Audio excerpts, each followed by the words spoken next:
Hi, Professor Galloway. Thank you for your time. My name is Mike. I'm 35 years old. I live on Long Island in Nassau County. I have a modest job, and my wife's a teacher in Brooklyn.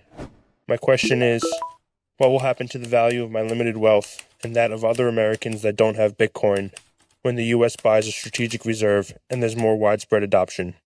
Will the value of my retirement portfolio collapse?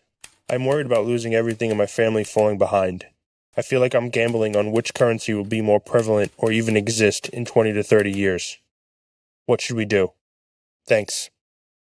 Hi, Mike from Long Island. So you're 35. It sounds like you're in a good relationship. You both are working. Your wife's doing something important as a teacher. So the first thing is to recognize you're young. Sounds like you're in love. You're both employed. Things are pretty good for you. So the honest answer to your question is nobody knows. I talked to Michael Saylor, and when I had lunch with him. When I leave the lunch, I think I should put everything into Bitcoin. And then an hour later, I'm like, wait, what is Bitcoin again? Anyway, so the bottom is nobody knows. Trump recently announced that his administration will be considering the creation of a national digital asset stockpile. Well, this really isn't quite a strategic reserve. It could still have a massive impact on America's involvement with cryptocurrency. Specifically, if the U.S. government weighs in and buys a shit ton, the price would go up. Currently, America holds more Bitcoin than any other government as a result of large-scale asset seizures, about $5 billion as of 2023. Even so, they've sold none of it. Countries including Germany, Hong Kong, Russia, Brazil, and Poland are all taking steps to review Bitcoin as a reserve asset. In the past 10 years, Bitcoin is up over, Jesus Christ, 48,000%. In the past year, it's up 140%. Since the election, it's up 50%. So, okay, what do you do? The genius of Bitcoin in my mind is they've come up with this incredible means of creating a somewhat credible sense of scarcity. What do I mean by that? We keep printing more dollars. We've had inflation, so you could argue that the value of the dollar goes down every year. You know, I bought a house.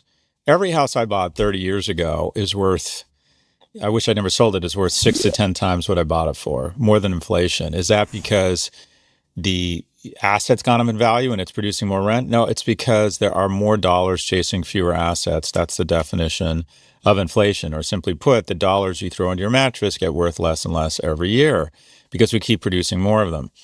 Bitcoin has created this credible feeling that because of the algorithm or the structure where it requires more and more numbers to be thrown at an algorithm or at a math problem, that it takes more energy, it limits the supply, and they say they're going to stop mining Bitcoin at 21 million coins.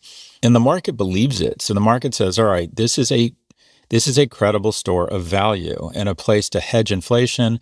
It's also a place to hedge currency risk. If you're in Argentina and your pesos are worth 30% less every month, you immediately get them, and there's currency controls, meaning you can't trade it for dollars.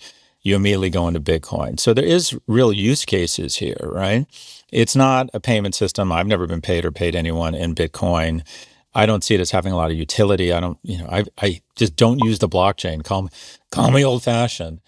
So the question is, what do you do? I think it's highly unlikely, and I wouldn't wring your hands too much or spend too much time worrying that your assets are going to go to zero because of Bitcoin and America's decision or not decision to create a strategic reserve of Bitcoin. What you might want to do is maybe put 2, 3, 4% of your net worth into Bitcoin. That way you're a little bit hedged. And if it does go up 2, 3, 10-fold, you feel as if you've participated in the upside. I would not go all in on this, much less really any one asset. If you're making some money, my guess is your wife has good benefits. If you max out your 401k, anything that's matched or tax deferred, try and match that out. Try and get money taken out of your paycheck so it's never in your hands. And make sure you're diversified and in low-cost index funds. So if you're worried about crypto or you think that, in fact, it's going to be something that might take off, put a little bit of money in. Don't put all 3 or 4% or 5% in at one time. Dollar cost in because it's a highly volatile asset. But if you want to hedge a little bit against the upside or the downside of your current portfolio, then yeah, put a little bit of your money into, I would just probably do Bitcoin. I think some of the other shit coins are just too volatile and you end up staring at your phone all day. But sure, dip your toe if you think if that's going to make you feel a little bit better. But I wouldn't lose sleep thinking that all other assets are going to crash. Thanks for your question.